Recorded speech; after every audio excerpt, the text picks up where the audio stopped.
बिस्मिल्लाहिर्रहमानिर्रहीम, अस्सलाम वालेकुम, गुड मॉर्निंग। सुनो पाकिस्तान में आपको खुशामदीद कहते हैं। मैं हूं आपका मेज़बान अजीम राना और मेरे साथ मौजूद हैं शहरबानो अवान। उम्मीद आप सब ठीक होंगे, खैरियत से होंगे और अपना ख्याल रखे होंगे। अपने प्यारों का भी ख्याल रखें। मौसम तब्दील हो रहा है और आप देख रहे होंगे कि मेरी आवाज़ भी तब्दील होती हुई दिखाई दे रही है 2 घंटे तक बर्दाश्त करना होगा। होता है, चलता है, कोई नहीं। गले भी ख़राब होते हैं, तबीयतें भी ख़राब होती हैं।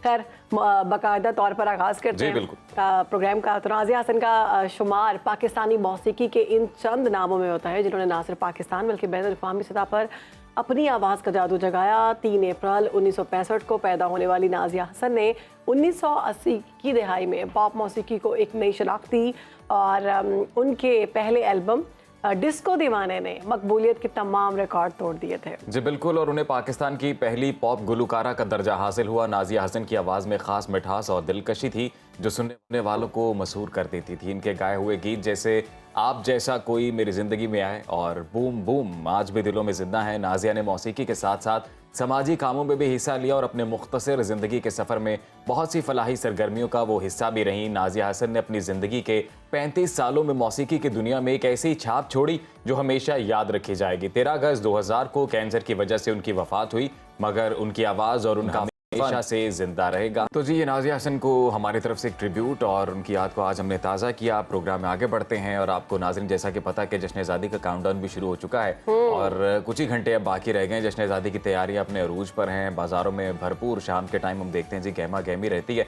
जगह जगह सब्ज़ लाली परचमों की बहार है। गलियां बाजार परचमों और झंडियों से सज चुके हैं। बड़े बड़े स्टॉल्स लग चुके हैं। सब्ज़ रंग के मलबूसात और ज़ेबाइशी सामान भी इन स्टॉल्स पर सजा दिए गए हैं। तो शहरी जश्न आज़ादी की भरपूर जोशो जज्बे के साथ मनाने और अपनी मनपसंद सजावटी चीज़ें खरीदने में मसरूफ़ हैं। और ऐसे में बिलखसूस जब हम बच्चों का जिक्र करते हैं तो उनके साथ बड़ों की खुशी भी देखने में जो है वो सामने आती है। बिल्कुल, और बच्चे ज़्यादा एक्साइटेड होते हैं बड़ों से। बच्चों की जानिब से झंडे और इसके अलावा वो कहते हैं जी हम ग्लासेस लेंगे ग्रीन कलर में, स्टिकर्स, चूड़ियां। बच्चियों की अलग ही तैयारी होती है। उन्होंने बैंगल्स पहननी होती है, रिंग्स पहननी होती है, लॉकेट्स पहनने होते हैं, व्हाइट एंड ग्रीन ड्रेस पहन के फिर वो फ्लैग पकड़ के तो बड़ा एंजॉय करना होता है। और मेरी बेटी जो है ना वो फ्लैग नहीं कहती, वो कहती है I want Pakistan I love Pakistan तो बड़े बड़े शहरों की अगर बात की जाए तो हम सरकारी और निजी इमारतों को बरकी कुमकुमों से सजाया जाता है, जबकि जश्न आज़ादी के मौके पर सदर पाकिस्तान की जानिब से कैदियों की सज़ाओं में 3 माह कमी भी की जाती है और ऐलान किया जाता है इस हवाले से ख़ास तौर पर। तो मुख्तलिफ शहरों में जश्न आज़ादी की तैयारियां कैसी चल रही हैं जानते हैं। मुख्तलिफ शहरों में हमारे नुमाइंदगान मौजूद हैं। कराची से हमें ज्वाइन कर रही हैं नाज़िश शयाज, इस्लामाबाद से नईम जंजुआ और लाहौर से दुआ शकील। तो रुख करते हैं सबसे पहले कराची का। तो नाज़िश बताइएगा कि शहर कायद में जश्न आज़ादी के हवाले से क्या क्या तैयारियां नज़र आ रही हैं आपको? ज़ाहिर है अभी तो सुबह का टाइम है, तो वैसे ओवरऑल तैयारियां क्या हो चुकी हैं? भाई आपने खुद ही कह दिया, शहर कायद यानी कायद का शहर। यहाँ पर अगर जश्न आज़ादी की तैयारियां नहीं होंगी तो फिर कहाँ होंगी? यहाँ पर सब्ज़ लाली परचमों की बहार आई हुई है। मैं इस वक्त मौजूद हूँ झंडा गली में। ये मशहूर है, यहाँ पर पूरा अगस्त जो है यानी कह सकते हैं आप जश्न आज़ादी तक यहाँ पे झंडों की बहार रहती है। बहुत बड़े बड़े झंडे यहाँ पे जो है वो लगे रहते हैं और यहाँ पे फ़रोख्त हो रहे होते हैं। हर साइज़ का झंडा आपको यहाँ पे आराम से मैसर आ जाता है। इसके अलावा बच्चियों की बहुत सारी वैराइटीज़ यहाँ पर मौजूद हैं। इवन के पाकिस्तान आर्मी की वर्दियां भी यहाँ पे मौजूद है बच्चों के लिए, क्योंकि आपको पता है ऐसे दिनों में बच्चे ना अब पाकिस्तान आर्मी की वर्दियां पहनकर बड़ा खुशी का इजहार करते हैं जब वो अपने आप को भी एक पार्ट समझ रहे होते हैं कि हम भी पाक फौज का हिस्सा हैं। तो ऐसे बड़ा उनको अच्छा लगता है। तो यहाँ पर ना सिर्फ बैजेस मिल रहे हैं, झंडियाँ मिल रही हैं, बड़े साइज़ के झंडे मिल रहे हैं, बच्चियों के कपड़े मिल रहे हैं, बच्चों के लिए वर्दियाँ मिल रही हैं और मतलब कह सकते हैं कि ओवरऑल जो एक एम्बियंस है बड़ा खूबसूरत है। इवन कि अभी इस वक्त सुबह का वक्त है, लेकिन आपको पता है झंडा गली ऑन हो चुकी है। लोग यहाँ पे शॉपिंग करने के लिए आ रहे हैं। मेरे ख़बर में भी आप एक साहब को देख रहे हैं आप बच्चे जो है वो किस तरीके से तैयार होकर अपने वालिद के साथ आए हैं और अभी जो है वो मज़ीद शॉपिंग भी करेंगे। यहाँ से थोड़ी देर पहले भी यहाँ पे एक साहब आए थे, उन्होंने अपनी बेटी के लिए बोला कि भाई वो जश्न आज़ादी वाले से अलग से इयरिंग्स यहाँ पे ग्रीन और वाइट कलर की इयरिंग्स भी दिखाई उसने। तो मुझे वक्त के साथ साथ ना सिर्फ झंडे और बैजेस तक कहानी नहीं रही है, अब ना सिर्फ लिबास पे आ गई है बल्कि ज्वेलरी तक पे भी आ गई है। तो बच्चियों के लिए चूड़ियाँ और ज्वेलरी का तमाम सामान है, इवन हार भी मौजूद है। एक्साइटमेंट जो है ना वो तो आपके चेहरे से दिख रही है। और आपने जो कुर्ता पहना हुआ है सिंधी कल्चर को आप प्रमोट कर रही हैं, बहुत ज़बरदस्त लग रहा है, बहुत अच्छी लग रही है। अच्छा नाज़िश, आती रहिएगा। अब हम लाहौर की सूरत हाल भी जानते हैं। दुआ हमारे साथ मौजूद है। दुआ, ये बताइएगा कि लाहौर में कहाँ पर ये स्टॉल्स लगे हैं, कौन कौन सी मार्केट हैं जहाँ पर ये शहरी रुख करेंगे और जश्न आज़ादी की मुनासबत से सामान खरीदेंगे? जी बिल्कुल, लाहौर शहर भी जो है कराची से कम नहीं है। यहाँ पे भी जश्न आज़ादी की तैयारियाँ जो हैं वो जोशो खरोश पे हैं और बिल्कुल जो है उनको सजाया गया चीज़ों को। अभी तो देखा हमने, दिन भी नहीं रह गए, कुछ घंटे ही रह गए जश्न आज़ादी के मौके के ऊपर। तो यहाँ पे भी सुबह सवेरे का वक्त है। हमें लग रहा था कि स्टॉल्स हमें नहीं मिलेंगे, लेकिन सुबह सवेरे भी जो है अच्छे खासे स्टॉल्स यहाँ पे लगे हुए हैं। मैं भी इस वक्त गुलबर्ग के एरिया में मौजूद हूँ जहाँ पर एक स्टॉल लगा हुआ है और भरपूर चीज़ें यहाँ पे जो है सजाई गई हैं और जो है यहाँ पे लाहौरी भी जो है वो कम नहीं है। जश्न आज़ादी को खूब जो है जोशो खरोश से मनाने की तैयारियों में लगे हुए हैं। मैंने भी आज ग्रीन कलर पहना हुआ है। बिल्कुल, दुआ में यही कहने लगी थी कि आप आज से जश्न आज़ादी मना रही हैं। आप आज ही ग्रीन पहन के जश्न आज़ादी में शामिल हो गई हैं। जी बिल्कुल शहरबानो, मैंने सोचा हुआ था पहले से कि 14 अगस्त तक मैंने तो ग्रीन कपड़े ही पहनने हैं, तो अभी आज जो है एक दिन है, कल फिर ग्रीन कपड़े पहनेंगे। तो वैसे ही हमने दुकानदारों से अगर हमने बात की तो दुकानदारों का यही कहना था कि शहरियों का जो रश है वो इस साल थोड़ा सा कम है महंगाई की वजह से। इस दफ़ा इतने शहरी नहीं आ रहे जितने पिछले साल आ रहे थे, तो शहरियों का जो है रश थोड़ा इस बार कम है। लेकिन फिर भी हम पाकिस्तानी जो हैं वो कम नहीं हैं और पीछे नहीं रहेंगे हरगिज़। तो हम फिर भी जो तैयारियां वगैरह करते रहेंगे और हमने देखा कि हर साल के निस्बत चीज़ें इतनी ज़्यादा मुख्तलिफ और इतनी ज़्यादा अच्छी दिखाई दे रही हैं कि एक दफ़ा तो जो है झंडे हम देखते थे शुरू में सिर्फ झंडे आ रहे हैं ये, लेकिन अब तो है मैचिंग ज्वेलरी, झंडे, कपड़े, हर चीज़ जो है सफ़ेद और सब्ज़ रंग की जो है वो नज़र आती है। तो बड़ा जो है वो एकदम मुख्तलिफ सी चीज़ और एक मुख्तलिफ सा जो है यहाँ पे एटमॉस्फेयर बना होता है, जिसकी वजह से काफ़ी खूबसूरत जो है वो लग रहा होता है। और जिस तरह हमने देखा कि बच्चे तो लगे हुए ही होते हैं, साथ साथ बड़े जो हैं वो भी तैयारियों में आगे हैं। और अभी थोड़ी देर पहले भी हमने देखे 2-3 जो हैं।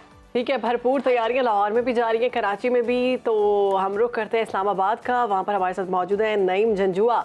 नईम, मैं देख सकती हूँ कि आपने भी बहुत खूबसूरत एक मफलर सा पहना हुआ है जश्न आज़ादी के हवाले से। तो ये आपने मेरे ख्याल से अभी अभी ख़रीदा है, और तैयारियाँ कैसी चल रही हैं वहाँ पर?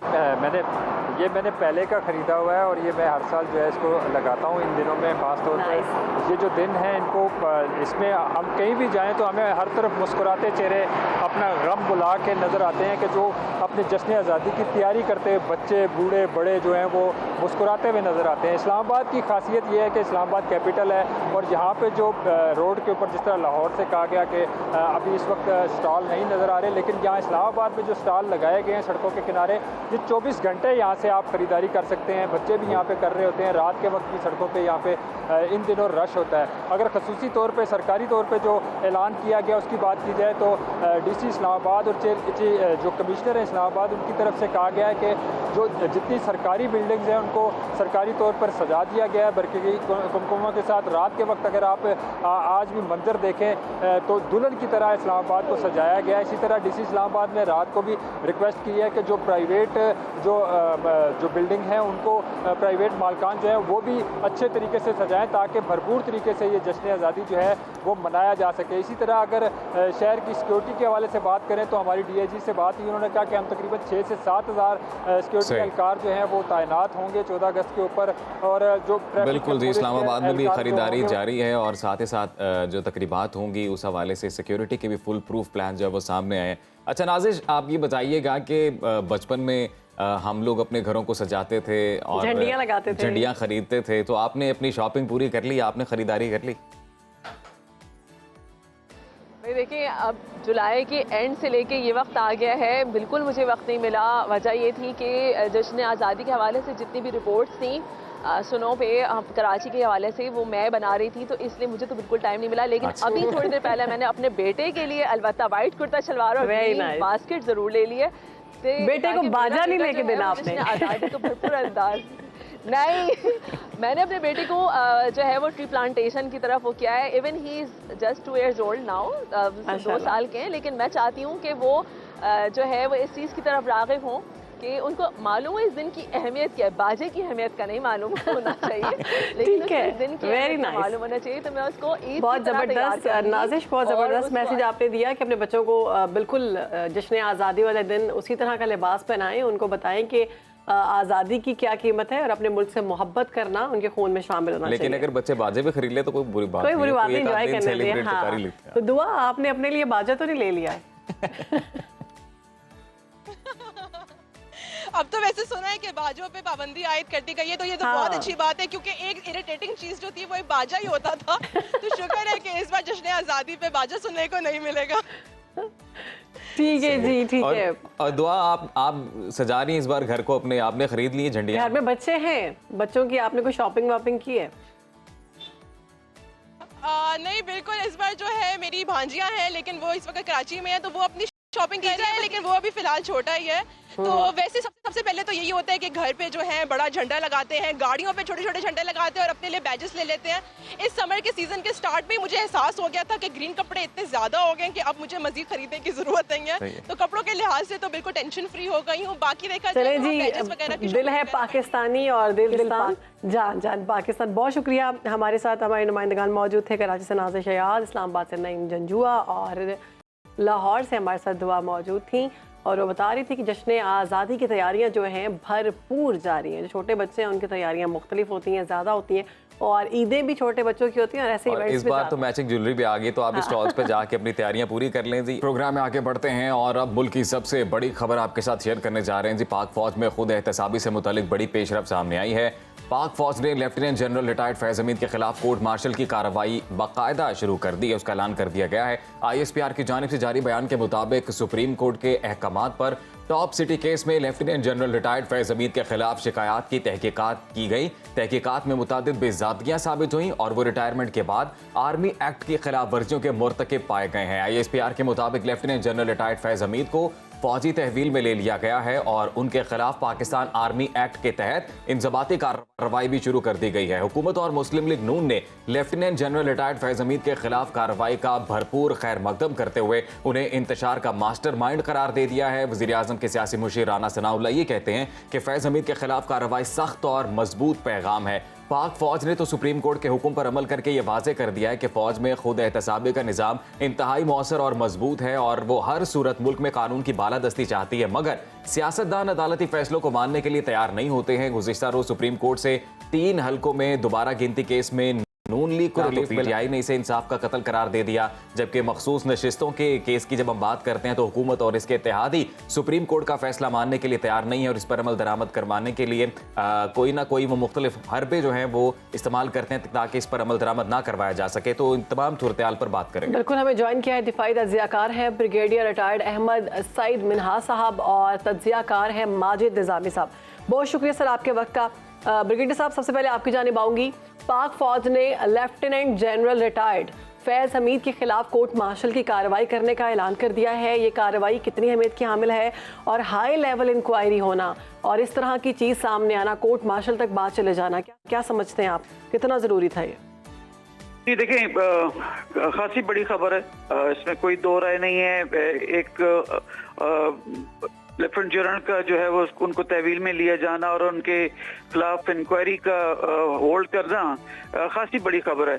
और स्पेशली जनरल फैज़ हमीद जो कि खासे जाने पहचाने जनरल हैं, प्रोफेशनल की वजह से जाने जाते हैं। ISI को उन्होंने लीड कर रखा है, 2 कोरों की कमांड कर रखी है, लेकिन एट द सेम टाइम इसको अगर मैं कहूँ तो ये बहुत आम सी खबर भी है। अब आम सी खबर इसलिए क्योंकि फौज में जो खुद एहतसाबी का जो एक प्रोसीजर है, एक जो अमल है, उसमें कोई जो है वो तफरीक नहीं रखी जाती, चाहे फिर वो लेफ्टिनेंट जनरल हो या फिर वो लेफ्टिनेंट हो। तो लिहाजा या कोई सिपाही भी हो इवन, तो एक तरह से बड़ी खबर भी है, एक तरह से आम खबर भी है। तो इसको ऑफ कोर्स इनके 2 साल जब ऑफिसर कोई रिटायर होता है तो 2 साल तक वो किसी पॉलिटिकल एक्टिविटी के अंदर हिस्सा नहीं ले सकता as per the norms, rules and customs और लॉ के मुताबिक। तो लेकिन चंद रिपोर्ट्स के मुताबिक, और जैसे ISPR ने अपने एलामिया में भी कहा कि इनकी पोस्ट रिटायरमेंट अभी 2 साल नहीं हुए थे, लेकिन ये इनका कोड ऑफ कंडक्ट जो था वो अपने 2 साल के जो टाइम बाहर जिम्मेदार होते हैं उसके हिसाब से नहीं था। और मजीद एक टॉप सिटी में चूंकि एक रिपोर्ट के मुताबिक कुछ इन्फ्लुएंस करने की कोशिश की थी जिसमें कोई जमीन का कुछ शायद लेन देन था, तो उस सिलसिले में लाजमी कोई ऐसे ठोस नाकाबिले तरदीद सबूत मौजूद रहे होंगे कि जिसकी वजह से इनको तहवील में लिया गया और अब इनका फील्ड जनरल कोर्ट मार्शल की जानिब जा रहे हैं। हमेशा फौज के अंदर जो है एक चीज रिवायत जो रही है कि जितना आप सीनियर रैंक पर जाते हैं, पोजीशन पर जाते हैं, उतनी ही आपकी जिम्मेदारी आपकी बढ़ जाती है। उसमें फिर आपकी दानिस्तगी जो है या लाइल्मी जो है उसको फिर वो काउंट नहीं किया जाता, बल्कि शदीद किस्म की अकाउंटेबिलिटी और शदीद किस्म के चेक जो है आपके ऊपर लागू होते हैं। तो वो उनसे इस तरह की तवक्को रखना कि वो किसी इस तरह के जो टॉप सिटी के ओनर ने इल्जाम लगाया है कुछ इस तरह से हो, वो एक्सपेक्टेड नहीं था। तो लिहाजा अकॉर्डिंगली फौज ने अपना जो कोर्स एक लेता है, एक रास्ता लेता है विद रिगार्ड टू डिसिप्लिन, तो ये नॉर्मल एक चीज है उसके लिहाज से। ठीक है जी, ब्रिगेडियर साहब साथ ही रहिएगा। माजिद निज़ामी साहब भी हमारे साथ मौजूद हैं, उनका भी मौक़िफ़ जानते हैं। माजिद साहब, एक तो आपके इसे तासुरात इस खबर के हवाले से लेफ्टिनेंट जनरल रिटायर्ड फैज़ हमीद के खिलाफ जो कोर्ट मार्शल की कार्रवाई का ऐलान किया गया, और दूसरा ये भी कि आर्मी एक्ट की खिलाफ वर्जियाँ भी उनकी जानिब से की गई आफ्टर रिटायरमेंट, इस हवाले से क्या कहेंगे आप? जी बहुत शुक्रिया। इसमें दो अहम पॉइंट्स हैं। एक तो ये है कि जिसमें पोस्ट रिटायरमेंट उनकी कुछ चीज़ों की बात की गई है, तो वो डेफिनेटली उसका जो सिरा है वो तहरीक इंसाफ की तरफ ही निकलता है, क्योंकि जनरल फैज़ हमीद अपनी सर्विस के दौरान इमरान खान साहब से बहुत करीब थे और तहरीक इंसाफ की हुकूमत में उनका बड़ा अहम किरदार था। इसके साथ साथ जहाँ तक माली बदगुमानी की या टॉप सिटी की बात है, तो मेरा ख्याल है कि इससे कई ऐसे मामलात हैं जो बड़े थे जिनके ऊपर बात होनी चाहिए थी। पोस्ट रिटायरमेंट के साथ साथ ड्यूरिंग सर्विस जो उनके ऊपर इल्जामात लगते रहे अपोजिशन की जानिब से, इलेक्शन मैनेजमेंट के, पॉलिटिकल इंजीनियरिंग के, उनके ऊपर कोई बात नहीं की गई। लेकिन टॉप सिटी के जो मालियाती लेन देन है उस हवाले से उनके ऊपर बात की गई है। एटलीस्ट ये भी खुशाइंद है। उसकी वजह ये है कि इससे कम अज कम एक रास्ता खुलेगा। वो तमाम अफसरान जिन्होंने अपने हुदूद से तजावुज किया या जो अपनी सर्विस के दौरान गैर आईनी गैर कानूनी काम करते रहे, उनकी भी पूछगिछ का रास्ता आसान होगा। तो इसलिए मुझे लगता है कि इस सारी कार्रवाई की ट्रांसपेरेंट डिटेल्स अवाम के सामने आना बहुत जरूरी है, ताकि पता चल सके कि इस अहम ओहदे पर मौजूद साहिबान की जानिब से क्या क्या और कौन कौन सी गलतियां हुई। ठीक है ब्रिगेडियर साहब, आपकी जानिब आऊँगी। जैसा कि निज़ामी साहब ने कहा कि पाकिस्तान तहरीक इंसाफ के साथ काफ़ी ताल्लुकात थे लेफ्टिनेंट जनरल रिटायर्ड फैज़ हमीद साहब के, तो अगर हम बात करें सेनेटर फैसल वावडा की, तो उन्होंने दावा किया है कि पीटीआई का अंजाम एमक्यूएम जैसा, एमक्यूएम लंदन जैसा हमें दिखाई दे रहा होता हुआ। तो आप क्या समझते हैं कि मुस्तकबिल करीब में कार्रवाई हो सकती है पीटीआई पर भी इस तरह की, और किस किस का एहतसाब होता देख रहे हैं यहाँ पर? लेकिन जहाँ तक फौज में एहतसाब का ताल्लुक है, तो उसमें तो देखिए सामने चीजें एविडेंट हैं। इवन 9 मई के बाद जब लाहौर में मॉब को कंट्रोल करने के लिए एक जामे किस्म की हिकमत अमली जो है वो नहीं अपनाई गई थी, कि जिसकी वजह से जिना हाउस को नुकसान पहुंचा और उससे मुल्का दूसरे जो फौजी तनसीबात थी उसके ऊपर मॉब ने भी एक जो है वो अपनी जो वहाँ पे कार्रवाई जो की थी, उस हिस्से में वहाँ की जो सीनियर मिलिट्री क़यादत थी, जिसमें कि वहाँ के कोर कमांडर भी शामिल थे, उनके खिलाफ कार्रवाई की गई, उनको भी कोर्ट मार्शल का सामना करना पड़ा। तो एक एहतसाब का अमल फौज में तो बड़ा जामे है, चाहे फिर वो लेफ्टिनेंट हो या लेफ्टिनेंट जनरल हो। लेकिन ये मीडिया की जीनत इस तरह की चीजें नहीं बना करती। 50,000 से ज्यादा ऑफिसर्स हैं और इसी तरह तकरीबन 6 से 7 लाख हमारी फौज है। तो उसमें जरा से भी अगर आप मिसकंडक्ट के जुमरे में आते हो, करेक्टर के हिसाब से या फॉर दैट मैटर आपको पैसे के हिसाब से अगर कोई शायबा भी होता है, तो फौज जो है वो जीरो टॉलरेंस, बिल्कुल जीरो टॉलरेंस। और हमने देखा भी कि ये इस केस के जरिए एग्जाम्पल सेट करने की कोशिश की जा रही है। ब्रिगेडियर साहब, ये कहिएगा कि फौज में एहतसाब की जब हम बात करते हैं, तो आपको लगता है कि अवाम और इदारों के माबैन जो एक खलीज कहीं ना कहीं नोटिस हो रही थी, ऐसी एहतसाबी कार्रवाइयों के बाद वो कम होगी, इदारे और अवाम मजीद करीब आएंगे? देखिए, एतमाद की फिजा तो जरूर बहाल होगी, क्योंकि फौज के ऊपर जो सोशल मीडिया पे एक तनकीद की जाती है, जो 5th जनरेशन वॉरफेयर के जुमरे में भी जो है वो आती है, तो उस लिहाज से एक एतमाद तो जरूर बहाल होगा। मजीद ये कि आप के जो दूसरे इदारे हैं जो कि सरकारी इदारे, उनमें जो एहतसाब का अमल जो है वो उस तरह से लागम जो है वो लागू नहीं होता या वहाँ पे उसका उस पर प्रैक्टिस नहीं की जाती। आप देखें बड़े से बड़े करप्शन केसेस आपकी मीडिया के जीनत बनते रहते हैं, लेकिन कुछ अरसे के बाद अगर उनको मुअत्तल किया जाता है तो वो ड्यूटी पर बहाल भी हो जाते हैं। दूसरे इदारों के लिए भी एक बड़ी वाज़ेह मिसाल है ये कि एहतसाब यूँ होना चाहिए। इसी वजह से पाकिस्तान आर्मी जो है वो और जो आर्म फोर्सेज हैं वो अपनी प्रोफेशनलिज्म की वजह से पूरी दुनिया में ना सिर्फ डोमेस्टिक लेवल पे पहचानी जाते हैं। ठीक है निज़ामी साहब, सुप्रीम कोर्ट ने हुकूमत के खिलाफ फैसला मतलब दिया और हम देख रहे थे कि हुकूमत की जानिब से इस पर अमल दरामद अभी तक नहीं किया गया, लेकिन अभी पाक फौज ने सुप्रीम कोर्ट के हुक्म पर अमल करके ये वाजे कर दिया है कि हर सूरत कानून की बालादस्ती होनी चाहिए। तो सियासतदान जो हैं वो क्यों सीरियस नहीं लेते इस तरह के अहकामात को? ये बड़ा एक अहम मसला इसलिए भी है कि चूंकि सियासतदानों की स्पेस कम हो चुकी है और दूसरे इदारे उसमें मुदाखलत करते हैं और उसके बाद फिर जब सिचुएशन ख़राब होती है तो उसका मलबा सियासतदानों पर ही आता है। अगर हम सुप्रीम कोर्ट के फैसले की बात करें, इलेक्शंस की बात करें या पॉलिटिकल इंजीनियरिंग की बात करें तो उसके अंदर डेफिनेटली सियासतदानों के साथ साथ दूसरे इदारों के भी नाम आते हैं।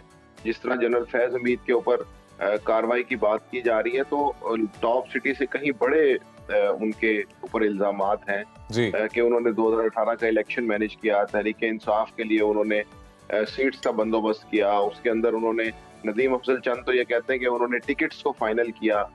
इसी तरह नदीम अफजल चंद ही ये कहते हैं कि वो हर वक्त प्राइम मिनिस्टर हाउस में इमरान खान साहब के पास ऑलमोस्ट रोजाना आते थे और उनके साथ मीटिंग्स करते थे। तो जब हम इन सारी चीजों को देखते हैं तो पता ये चलता है कि मलबा उठाने के लिए सिर्फ सियासतदान ही बचते हैं और बाकी तमाम लोग इधर उधर हो जाते हैं। तो इस हवाले से सियासतदानों को भी ये सोचना चाहिए कि वो इन मामलात के अंदर निहायत समझदारी और दानिशमंदी का सबूत देते हुए अपने मामलात को खुद हल करें, ना उनको अदलिया की तरफ लेके जाएं। माजिद साहब, अभी आपने बात की कि सियासतदानों के पास उस तरह से स्पेस नहीं बचती है, वो भी स्पेस इदारों के पास चले जाती है, तो क्या ये अदर वे राउंड नहीं लगता? आपको ऐसा नहीं लगता कि सियासतदान खुद जो है वो इदारों की सपोर्ट हासिल करना चाहते हैं? हर कोई किसी ना किसी का फेवरेट होना चाहता है और उस पर एक एजाज़ भी महसूस किया जाता है और बरमला ये तो ऐलानात भी किए जाते हैं टीवी स्क्रीन पर ही कि हमारी उनके साथ मुलाकात हुई, हमारी उनसे मुलाकात हुई, उन्होंने हमें कहा आप ये करें। जी बिल्कुल, ये एक निहायत अफसोसनाक अमल है और इसको नहीं होना चाहिए। इसके साथ साथ जब हम इन सारी चीज़ों को सामने रखते हैं तो हम इस एक टॉपिक को आइसोलेशन में इसलिए नहीं देख सकते कि ये एक कंटिन्यूएशन है। गुज़िश्ता 10 साल के अंदर इस हवाले से बाकी इदारों की मुदाखलत, खुसूसन सुप्रीम कोर्ट के हवाले से ये शिकायत मौजूद हैं कि तकरीबन हर सियासी फैसला सुप्रीम कोर्ट जाता रहा। पंजाब असम्बली की सीट्स हो, हमजा शहबाज की वज़ारत आला हो, इमरान खान के खिलाफ तहरीक अदम एतमाद हो, मखसूस नशिस्तों का फैसला हो, तहरीक इंसाफ के इंतखाबी निशान का मामला हो, तो कहीं ना कहीं ये सारे मामलात खुद सियासत से निकलकर दूसरे इदारों के पास जा चुके हैं। तो अगर सियासतदान ये चाहते हैं कि उनकी इज्जत हो, वो अपने मामलात को खुद हल करें, तो पार्लियामान का इदारा मजबूत करना चाहिए। वगरना फिर ऐसे ही होगा कि एक जो जनरल है वो किसी एक जमाने के अंदर सियासतदानों को इस्तेमाल करेंगे। ठीक है निज़ामी साहब, आपका पॉइंट आ गया। ब्रिगेडियर साहब, जाते जाते आपका कमेंट चाहिए। जैसे कि आपने भी जिक्र किया कि सोशल मीडिया पर हम देखते हैं कि कुछ ऐसे तबके पाए जाते हैं जो आवाम को पाक फौज के खिलाफ भटकाने की कोशिश कर रहे हैं और आवाम के अंदर इस तरह की गलत फहमियाँ डाल रहे हैं। तो फायरवॉल जो है वो लग रही है। अब आप समझते हैं कि इसके बाद कोई भी ऐसे अनासर जो आवाम और फौज के दरमियान अगर खलीज डालेंगे तो उनके खिलाफ इससे भी सख्त कार्रवाई होगी?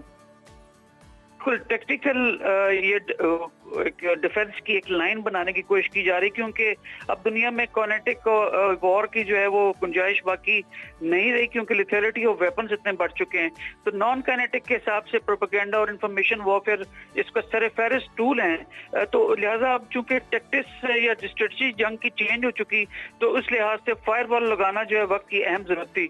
अब फायरवॉल लगाने का मकसद को आज़ादी राय में खलल डालना नहीं है, लेकिन ऐसे अनासर की सरकोबी करने के लिए जरूर है कि जो एंटी पाकिस्तान जो है वो नैरेटिव ऐसा लेके चल रहे हैं कि जिससे पाकिस्तान के ना सिर्फ इंटरनेशनल लेवल पे बदनामी होती है, बल्कि यहाँ पे जो लोग फॉरेन डायरेक्ट इन्वेस्टमेंट के लिए सोचते हैं वो घबरा कर पीछे स्टेप आउट कर जाते हैं। तो लिहाजा ऐसे एलिमेंट जो कि इंतहाई कम है, मैं ये नहीं कह रहा कि पूरी कौम इसमें लगी हुई है, जो कम है, जो भारतीय जो है वो जैसे हमें मालूम है कि यूरोप में बैठ के उन्होंने फेक साइट्स बना के पाकिस्तान के खिलाफ प्रोपेगेंडा बिल्कुल पाकिस्तान के खिलाफ, पाकिस्तान की सालमियत के खिलाफ ना सिर्फ मुल्क से बल्कि बैरून अंदरूने मुल्क से भी जो प्रोपेगेंडा है वो किया जाता है, और फिर इन्हीं अनासर की सरकूबी के लिए, इन्हीं को रोकने के लिए कुछ जो है वो हिफाजती इंतजाम किए जाते हैं। बहुत शुक्रिया हमारे गेस्ट दिफाई तज्जियाकार ब्रिगेडियर रिटायर्ड अहमद सईद मिनार साहब और तज्जियाकार माजिद निज़ामी साहब ने हमें ज्वाइन किया, और जो पॉलिटिकल डेवलपमेंट है उससे मुतल्लिक दोनों ने अपना तज्जिया पेश किया। प्रोग्राम में आगे बढ़ेंगे और बात करेंगे हमारे दिलचस्प सेगमेंट के हवाले से, जिसमें हम जानेंगे पाकिस्तान से मुतालिक कुछ मुख्तलिफ और दिलचस्प हकायक। हमारे साथ मौजूद हैं नौजवान रिसर्चर हैं नक्शकाजी। नक्शकाजी, वेलकम करते हैं, कैसी हैं आप? अल्लाह का शुक्र। तो आज हम बात कर रहे हैं पाकिस्तान पे 14 आपका भी मुझे लग रहा है गला खराब है। बदलते मौसम है, बिल्कुल बदलता मौसम बदलते रंग। अच्छा, तो आज आप तो आज से जश्न आज़ादी का रंग पहना है। मैंने कहा 14 कल है तो मैं आपके साथ आज मना लूं। ठीक है, अच्छी बात है। हाँ जी, तो पाकिस्तान की बात करें, पाकिस्तान पाक सरजमीन हमारी, ठीक है। पाकिस्तान में हमने लास्ट टाइम जब बात की थी तो हमने डिफरेंट प्रोविंसेस की बात की थी, और हमने ये भी डिस्कस किया था कि हमारे पास क्या कुछ है और क्या कुछ नहीं। तो मैंने कहा मज़ीद हम इसको आज एक्सटेंड करें और पाकिस्तान की बात करें। तो हमें पता है कि K2 जो है वो पाकिस्तान में मौजूद जो पहाड़ है वो दूसरा बड़ा पहाड़ है, ठीक है। K2 के अलावा 3 बड़ी पहाड़ी सिलसिले जैसे हिंदुकुश, हिमालयास और कराकोरम जो है वो 3 बड़े पहाड़ी सिलसिले हैं। कराकोरम हाईवे जो है, कराकोरम हाईवे को 8वां अजूबा भी कहा जाता है, 8th wonder of the world, ठीक है, बिकॉज ऑफ इट्स हाइट, ठीक है। अच्छा, अगर खिदमत हल्क की बात की जाए तो ईदी फाउंडेशन जो है, ईदी फाउंडेशन जो है वो दुनिया की वॉलंटरली सबसे बड़ी एम्बुलेंस सर्विस है। जी जी, ठीक है, ये एजाज़ भी हमारे पास है, ठीक है। उसके बाद अगर बात करें ग्वादर पोर्ट की, तो that is the deepest and the largest, सही, ठीक है, हाँ जी, all over the world, all over the world, ठीक है। और इससे ट्रेड जब स्टार्ट हो जाएगी तो फिर ये सबसे बड़ा वो जो है वो हमारा हब बन जाएगा। इंटरेस्टिंग।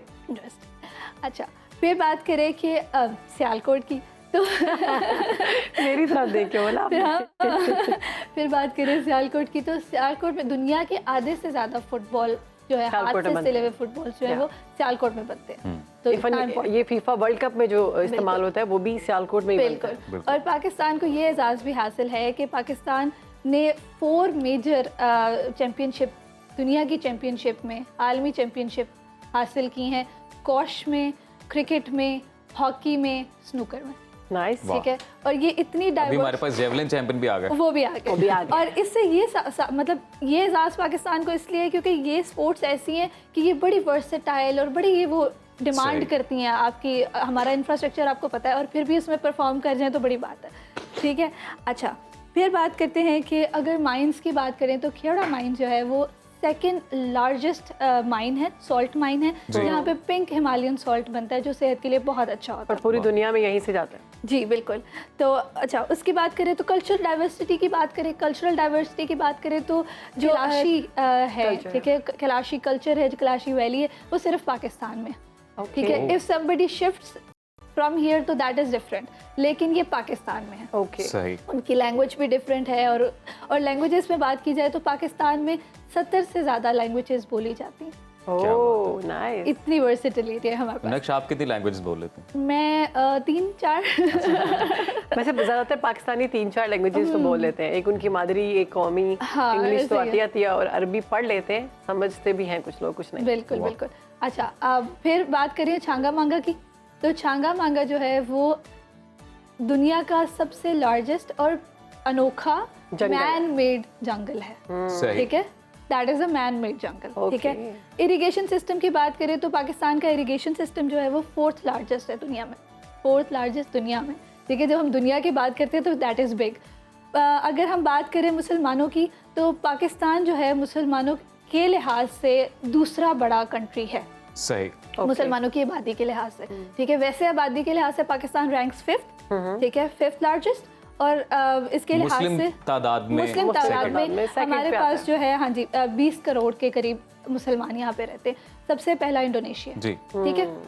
अच्छा, फिर उसकी बात करें तो पॉपुलेशन की, क्योंकि हम बात करें तो हम ये कैसे भूल जाएं कि हमारी यूथ जो है वो हमारे पास 64%, 64% हिस्सा जो हमारी पॉपुलेशन का है वो है यूथ है, और यूथ का मतलब है 30 बिलो, यानी कि पाकिस्तान एक जवान मुल्क है, बिल्कुल। तो हम होप्स भी अपनी ऐसे ही रखें। ठीक है, इसका बेनिफिट भी है और कभी कभी नुकसान भी हो जाता है, क्योंकि हमारे जो है वसाइल अगर कम है, अनएम्प्लॉयमेंट बढ़ जाएगी तो, लेकिन हम होपफुल हैं, हमारे पास जो है वो अच्छी पॉपुलेशन। टूरिज़्म की बात करते हैं तो टूरिज़्म के लिहाज से हमारे पास सब कुछ है। हमारे पास माउंटेन रेंजेस भी हैं, हमारे पास जो है वो बीचेस भी हैं, हमारे पास जो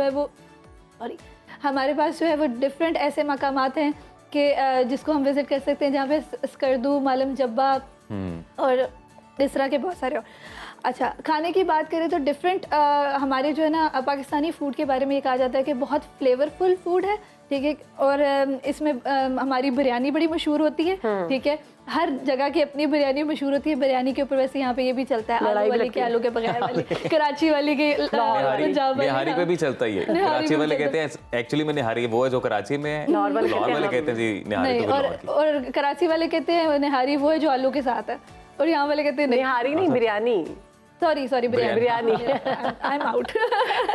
अच्छा, और अगर हम टेक्सटाइल इंडस्ट्री की बात करें तो टेक्सटाइल इंडस्ट्री में खाना नहीं बनाती नक्श? जी, मैं खाना बनाती हूँ, मैं ऑफ चल रही हूँ। अच्छा। नक्श खाना खाती चढ़ गया मुझे। मैं परेशान हो गई निहारी आलू वाली। निहारी लवर्स को इस टाइम वो इस टाइम बहुत परेशान है। अपॉलॉजीज, मेरा बिल्कुल कसूर नहीं है। इट्स ओके, फ्लो में चली गई। अच्छा, टेक्सटाइल इंडस्ट्री की बात करें तो दुनिया की ज़्यादातर जो टेक्सटाइल के हवाले से ना हमारे यहाँ कपड़ा बहुत अच्छा बनता है, जिसमें कॉटन और सिल्क जो है हमारे मुल्क की जो है ना रिनोन्ड है, यहाँ पे बहुत अच्छी बनती है। रिलीजन की बात की जाए तो पहले हमने बात की थी, लेकिन हमारे पास ये भी कल्चरल डाइवर्सिटी भी है, तो हमारे पास रिलीजन्स में भी डाइवर्सिटी उस तरह से है कि हमारे पास जो है वो मुस्लिम्स भी हैं, क्रिश्चियंस भी हैं, हिंदूज भी हैं, सिख्स भी हैं, और भी माइनॉरिटीज़ हैं। और हमारे फ्लैग वैसे में किसी दौर में नक्श पारसियों की एक बड़ी तादाद थी, बिल्कुल वो अलग बात है कि बाद में हालात थोड़े, और हम अपने फ्लैग में उनको रिप्रेजेंटेशन भी देते हैं, जहाँ हम ग्रीन मेजॉरिटी के लिए रखते हैं, वहाँ माइनॉरिटीज़ के लिए भी हम वाइट रखते हैं।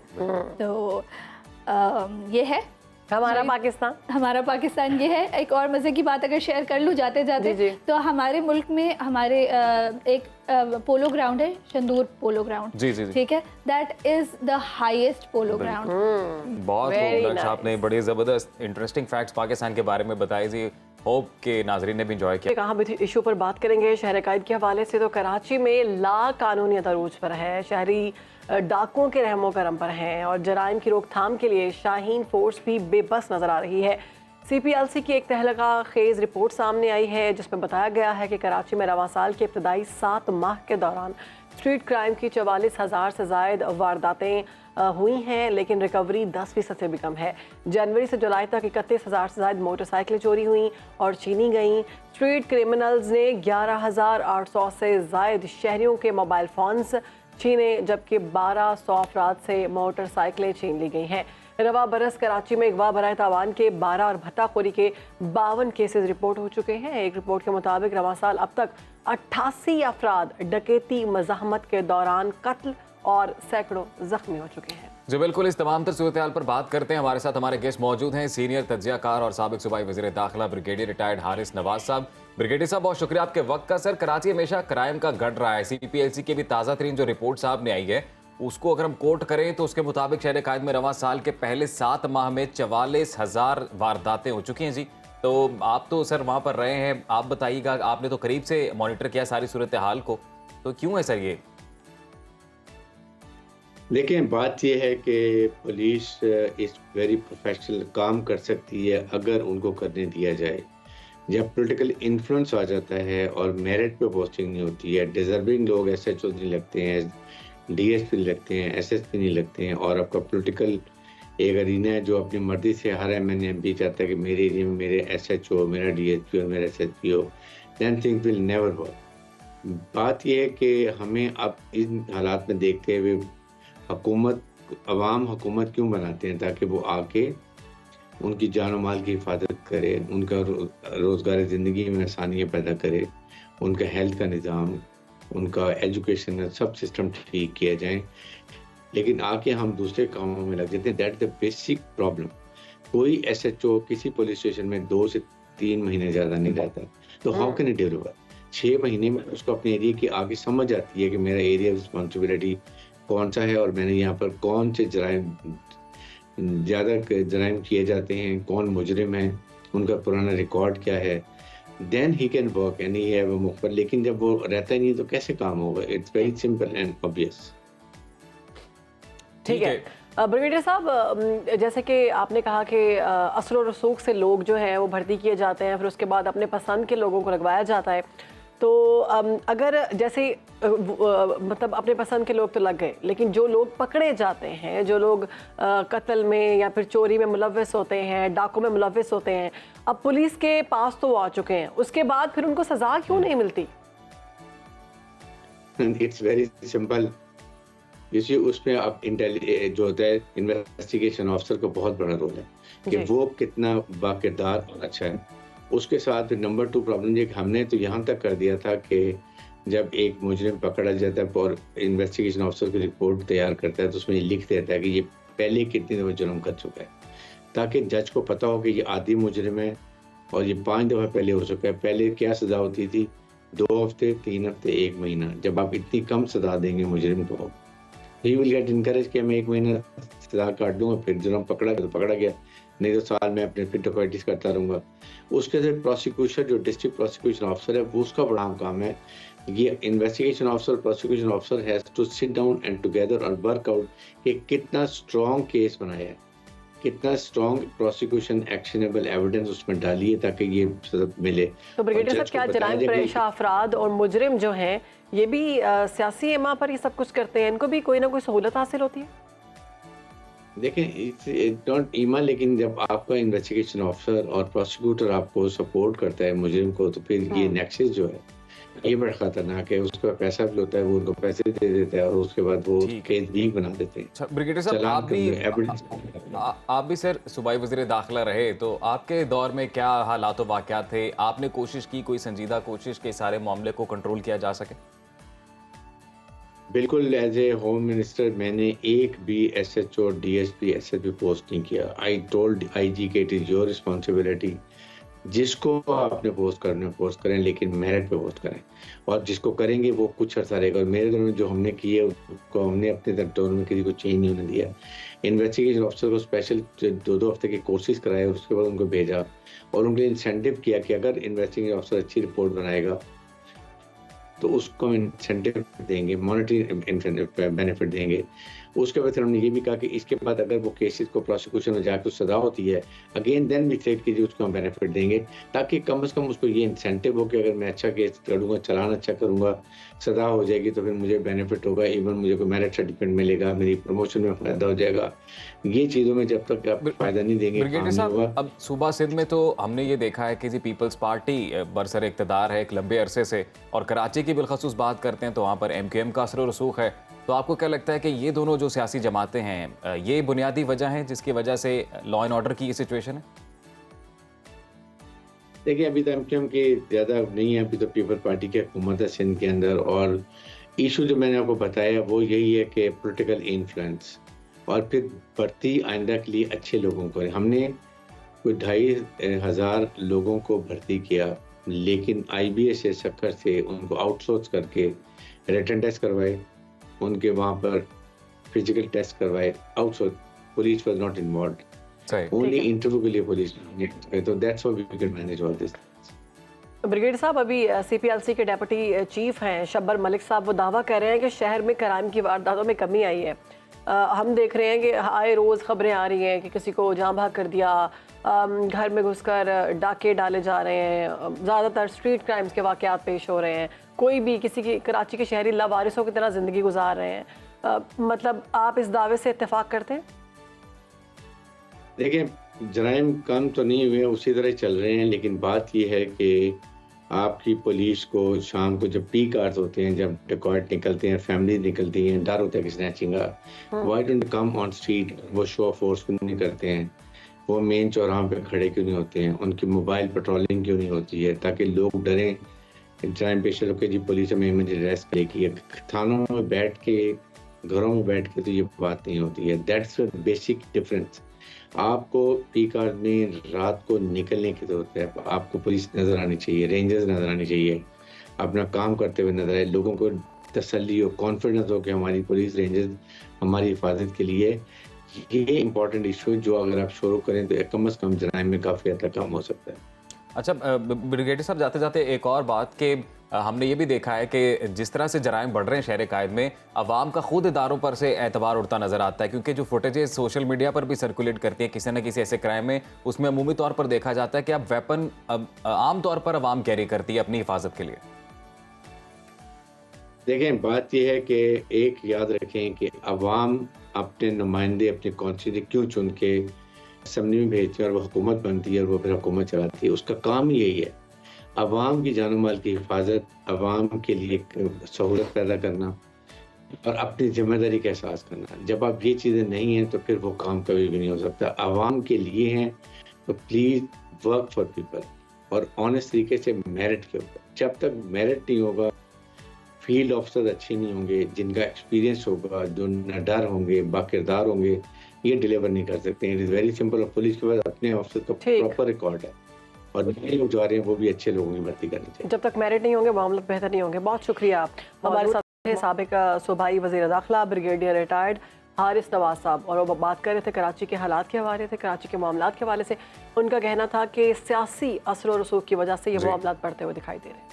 नाज़रीन, आपको ये बताएं कि इस वक्त मुल्क में बेयकीनी की सूरत हाल है। वतन अजीज़ को कई चैलेंजेस का सामना एक साथ है। हुकूमत की जानिब से इन चैलेंजेस से निपटने के लिए, इन बहरानों से निकलने के लिए कोशिशें की जा रही, मगर इसके बावजूद सूरत हाल कंट्रोल में आते दिखाई नहीं दे रही। ना पाकिस्तानी बल्कि पाकिस्तान से वाबस्ता हर शख्स के जहन में कई सवालात जन्म ले रहे हैं। हर कोई ये जानने के लिए बेकरार है कि मुल्क की सियासत किधर जा रही है। क्या हुकूमत 2 माह की मेहमान है? क्या हुकूमत अपनी मुद्दत पूरी करेगी? क्या ये इलेक्शन का साल है? नवाज शरीफ मौजूदा सियासी मंजरनामे से गायब क्यों हैं? क्या बानी PTI कोई डील करने की कोशिश कर रहे हैं? वो जेल से आखिर कब तक जो है बाहर आ जाएंगे, या अगर जेल में रहेंगे तो कब तक रहेंगे? तो सितारों की चाल क्या कहती है, ये जानने की कोशिश करते हैं। बिल्कुल, हमारे साथ मौजूद हैं नामवर माहिर इल्म फल्कियात आगा बहिश्ती साहब। बहिश्ती साहब, बहुत शुक्रिया आपके वक्त का। हमें ये बताइए कि आइंदा दिनों में मुल्क में सियासी इस्तेहकाम आता हुआ दिखाई दे रहा है कि नहीं? सितारों की चाल क्या कहती है? बानी PTI तो कह रहे हैं कि ये हुकूमत बस 2 माह की मेहमान है। बिस्मिल्लाहिर्रहमानिर्रहीम। अल्लाहुम्मा कुल्ल वलीकल हुज्जति मिनल हसन सलवातुका अलैहि व अला आबाइहि फी हाज़िहि साअह व फी कुल्ली साअह वलिय्यन व हाफ़िज़न व क़ाइदन व नासिरा व दलीलन व अईना हत्ता तुस्किनहु अर्ज़क तौअन व तुमत्तिअहु फ़ीहा तवीला बिरहमतिका या रहमान। बहुत शुक्रिया। और सुनो TV और आपका जो प्रोग्राम मैं देख रहा हूँ, माशाल्लाह जो आप लोग यंग हैं, अल्लाह ताला आप लोगों की जवानी को बरकत दे, सलामती दे। आप लोग देखने वालों के लिए, पूरी पाकिस्तान के लिए दुआएं हैं। आपको मालूम है कि 11, 12, 13 कमर दरकरब था। अब हम 14 तारीख से कमर दरकरब निकला है और पाकिस्तान के इस वक्त घर है 2023 की निस्बत 2024 में मज़ीद सियासी मसाइल और कानूनी मसाइल, माली मसाइल, पेशगोइयाँ और तरह तरह के हालात और वाक़यात, इल्ज़ामात, एहतजाज, मुज़ाहरे और हर तरह के वाक़यात से गुज़रता हुआ पाकिस्तान अब भी अपनी मसाइल के साथ अपनी उसी पोजीशन में बल्कि बेहतर हालात के साथ आगे बढ़ रहा है। और किसी तरीके से मुझे नहीं लगता है कि पाकिस्तान में इस वक्त जो सितारों की दुनिया से हम अगर देखें तो बुर्ज की जद्दी में असद के घर से ताल्लुक़ है और सितारे दोहलुल सहा एक सितारे से इस वक्त पाकिस्तान का घर है। जब इसका हम बेजोर पाकिस्तान के सियासी हालात, पाकिस्तान की जो है वो गवर्नमेंट मौजूदा जो हुकूमत है यानी शहबाज शरीफ साहब जो वज़ीर आज़म हैं, उसके जो सितारों को देखते हैं तो ज़वाल की कैफियत पे रहेगा, दबाव पे रहेगा, मुश्किलात में रहेगी, परेशानियों में रहेगा। वक्त के साथ साथ सेहत की परेशानियों की भी निशानदही के साथ पाकिस्तान मुकम्मल तौर पर सियासी जिस तरह एक आज़ादी होती है या जिस अंदाज से पाकिस्तान खुशहाली के साथ आगे बढ़ता हुआ इंतहाई अफसोस के साथ मुझे नहीं लगता है कि इस हुकूमत के दौर में पाकिस्तान आगे बढ़ रहा है। ठीक है जी, हुकूमत के बारे में आप क्या कहेंगे, क्योंकि ये कहा जा रहा है कि चंद दिनों की मेहमान है हुकूमत, ये बयानात भी सामने आ रहे हैं, क्या कहेंगे आप? नहीं, मैं ये क्योंकि ये इसी साल ये मुकम्मल करेगी और 2025 में जाकर इलेक्शन हैं, जैसे मैंने गुज़श्ता जब ये इलेक्शन हो रहे थे उस वक्त भी कहा था और मैं इस बात पर अब भी कायम हूँ। और मसाइल बढ़ेंगे, परेशानियाँ बढ़ेंगे, माली हवाले से, कर्ज के हवाले से, IMF के हवाले से, बिजली के हवाले से बहुत से मुश्किलात और बहुत से परेशानियों से पाकिस्तान गुजरेगा। अलबत्ता 2025 में जाकर इलेक्शन के साल है और मुझे लगता है ये मौजूदा हुकूमत बिल्कुल पसे पर्दे चली जाएगी और एक नई हुकूमत आगे आएगी और मुझे ऐसा लग रहा है कि इल्मुल आदात की रोशनी में पाकिस्तान तहरीक इंसाफ की हुकूमत आएगी। जी ठीक है जी। और बानी PTI के सितारे क्या कहते हैं, वो कब तक जेल से बाहर आते हैं, आपको नजर आते हैं? ये जो अब तक जो मुकदमात हैं और अगर आगे कोई मुकदमात न बने तो यकीनी तौर पर इसी अगस्त में ही तकरीबन और अगले महीने तक इनकी मुकम्मल जितनी मुकदमात हैं इनकी ज़मानतें हो जाएंगे और यकीनी तौर पर इमरान खान की जल्दी रिहाई मुझे वाज़े तौर पर नज़र आ रही है। बिलावल भुट्टो जरदारी साहब के सितारे क्या कहते हैं, क्या आने वाले दिनों में इनके लिए कोई? बिलावल भुट्टो के लिए जो हम जब इसकी रुकावटें देखते हैं तो इनके वालिद मोहतरम ही नज़र आता है। अगर थोड़ा सा हिम्मत वगैरह कर लेता और साथ देता, अपने बेटे के साथ हुकूमत बनाने के लिए कोशिश करता और ख़ुद सदर न बनता तो मैं यकीन से कह सकता हूँ कि बिलावल आज शहबाज शरीफ की जगह पर वज़ीर आज़म बनता। न जाने इस किस बुनियाद पर यह फैसला किया गया है और यकीनन इसके लिए बिलावल के लिए जो रुकावट है इनके वालिद मोहतरम ही मुझे रुकावट नज़र आता है और फिलहाल इसकी इसी के अंदर ही बाप के साये बड़ी गहरी बात कर दी है, आगे बढ़ता हुआ नजर आ। ये सितारों की दुनिया से जाहिर बात हम जो भी करते हैं कि क्या रुकावट आ रहा है, तो बिलावल की तरक्की न करने पे, पीपल पार्टी आगे न बढ़ने में इनके वालिद के बड़ा हाथ है। जी बहिश्ती साहब, बिलावल भुट्टो वज़ीर आज़म तो बनना चाहते हैं, ख्वाहिश तो है, तो आपको क्या लगता है मुस्तकबिल करीब में ये ख्वाहिश पूरी होती नजर आती है? नहीं, मुझे फिलहाल बहुत जल्द तो नज़र नहीं आती है। फिलहाल हम ये कह सकते हैं आगे पाकिस्तान तहरीक इंसाफ की हुकूमत नज़र आ रही है। जी तो ये आगा साहब, ये जो महंगाई चल रही है इसमें कोई बेहतरी आएगी? मुझे नहीं लगता। इंतहाई अफसोस कर, मैं चाहता हूँ आज की जितने मैंने बातें की वो गलत हो, मगर क्योंकि हमारी एक इल्मी राय होती है, बहुत से लोग नाराज भी होता है। आगा साहब आप फट कुछ सही दरमियान कोई पेशन गोई किया करो तो मैं कहता हूँ देखो, अगर जब मेरे कहने से तो नहीं होना है ना, हम तो एक सितारे शनास, हम सितारों के हवाले से बातें करते हैं, लोग हम पर, बहुत से लोग हमारी इन बातों को लेके चलते हैं, तो मुझे नहीं लगता है कि मरियम नवाज शरीफ का क्या मुस्तकबिल देख रहे हैं आप, क्योंकि अभी तो वज़ीर आला के तौर पर तो काफी पसंद की जा रही है।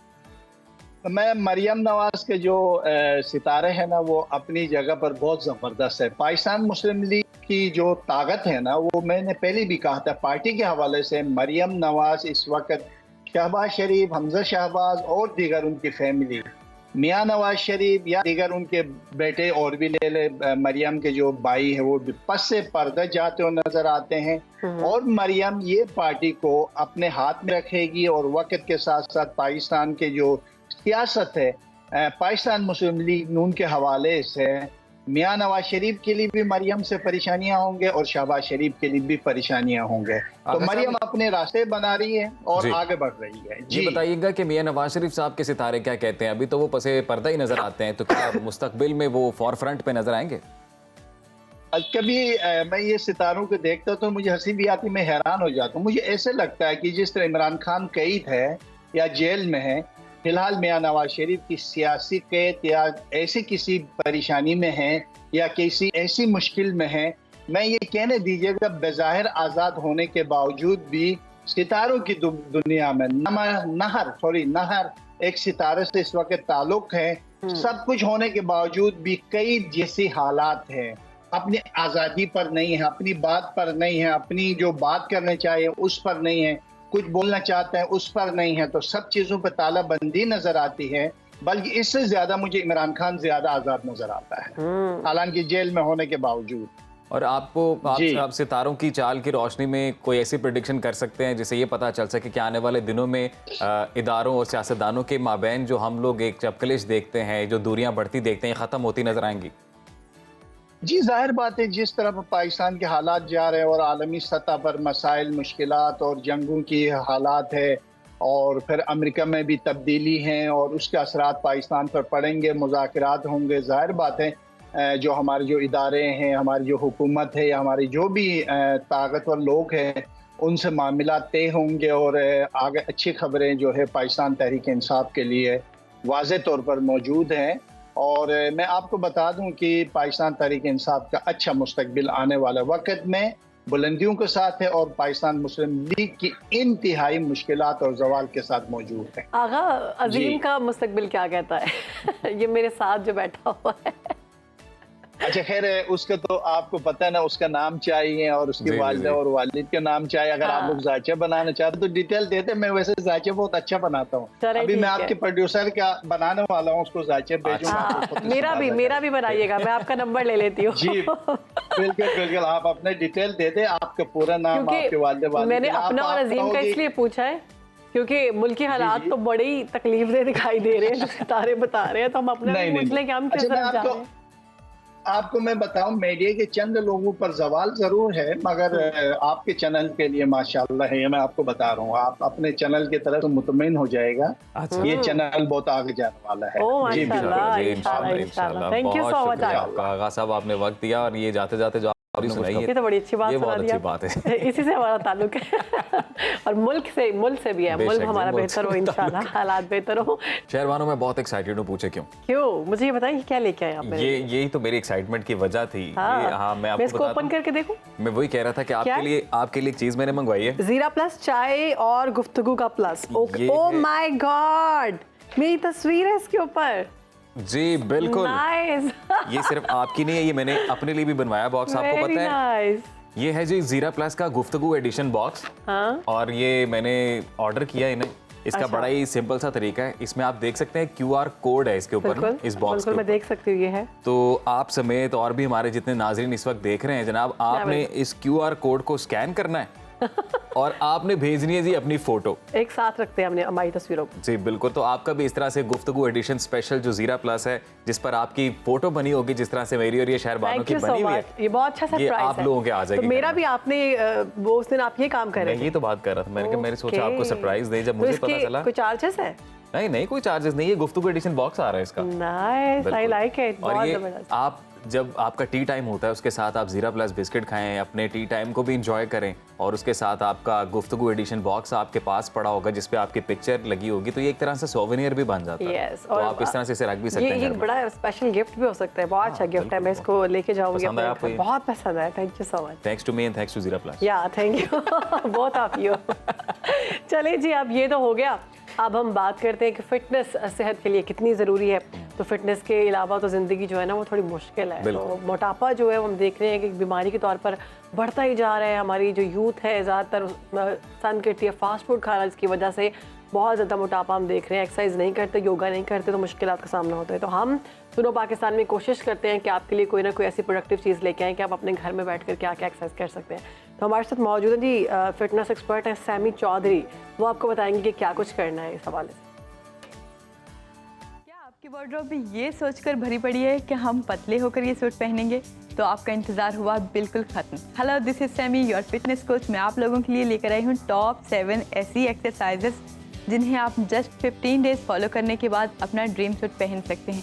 तो आइए एक्सरसाइज को स्टार्ट करते हैं। Before getting into our exercise, let's warm up our body.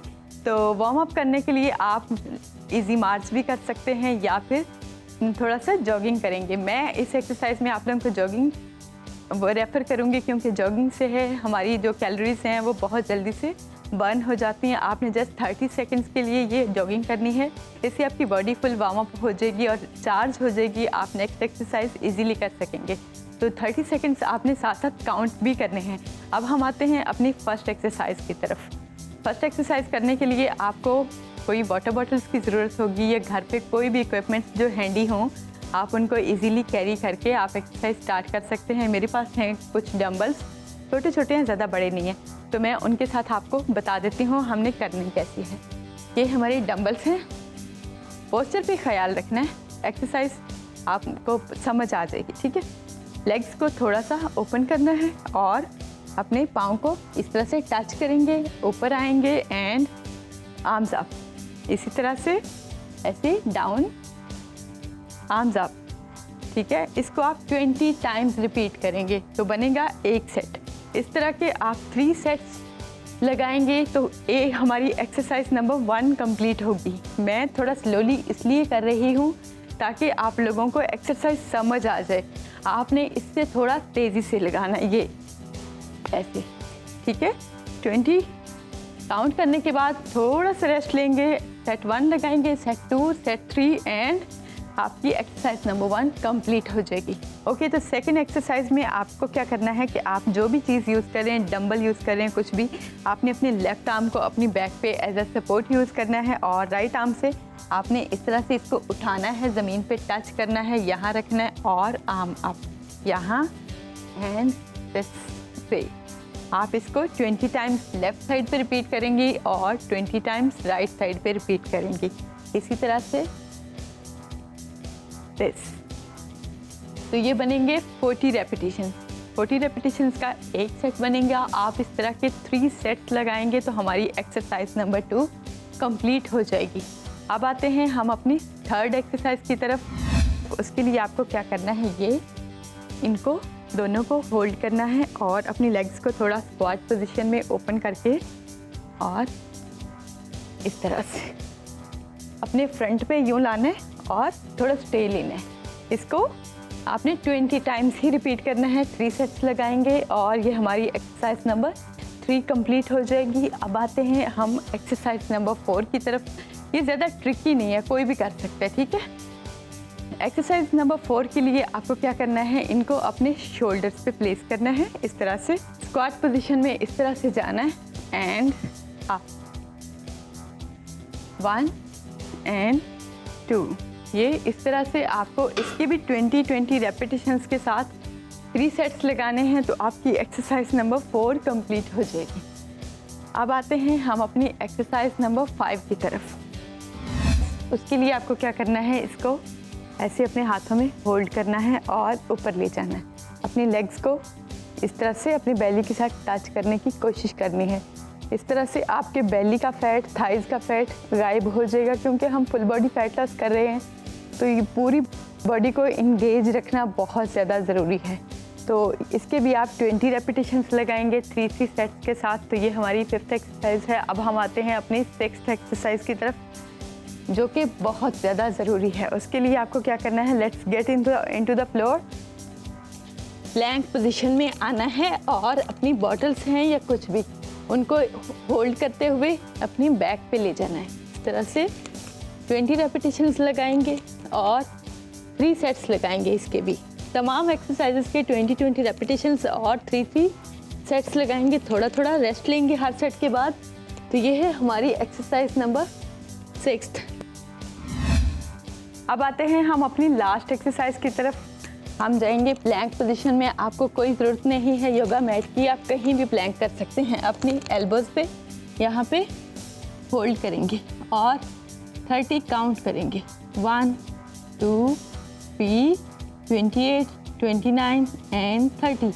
इस तरह के आप लगाएंगे 3 सेट्स तो हमारी एक्सरसाइज कंप्लीट हो जाएगी। ओके, तो ये थी हमारी आज की full body fat loss exercise. I hope you really enjoyed it. इस तरह की मज़ीद इजी एक्सरसाइजेस देखने के लिए आप देखते रहें सुनो पाकिस्तान और मुझे दीजिए इजाज़त। अल्लाह हाफ़िज़। तो जी बड़ी हैंडी एक्सरसाइजेज हैं। लाइक इसके लिए बहुत ज़्यादा स्पेस आपको नहीं चाहिए, स्पेशल जिम या आउटडोर जाने की ज़रूरत नहीं है।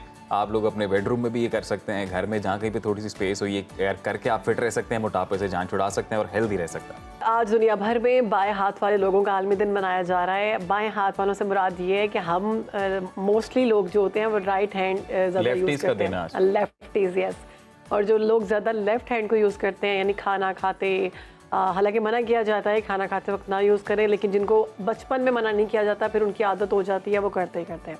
तो बाएं हाथ वालों का आलमी दिन मनाया जा रहा है। हमारे माशरे का एक ख़ास हिस्सा है ये लोग, लेकिन ज़्यादातर निगलेक्ट होते हैं, इनको उस तरह से एहतराम नहीं किया जाता जिस तरह से राइट हैंड वालों का एहतराम किया जाता है। अब ये बायोलॉजिकल भी होता है और जी, ये कहा एक्चुअली जाता है में कि शर्मानो बायोलॉजिकली होता है, लेकिन उनकी तादाद कम है। मतलब ये तकरीबन पूरी दुनिया का कह लें जो इस वक्त बाएं हैं वो तकरीबन 10% हिस्सा बनते होंगे, क्योंकि राइटी लोग ज़्यादा होते हैं राइट हैंड से।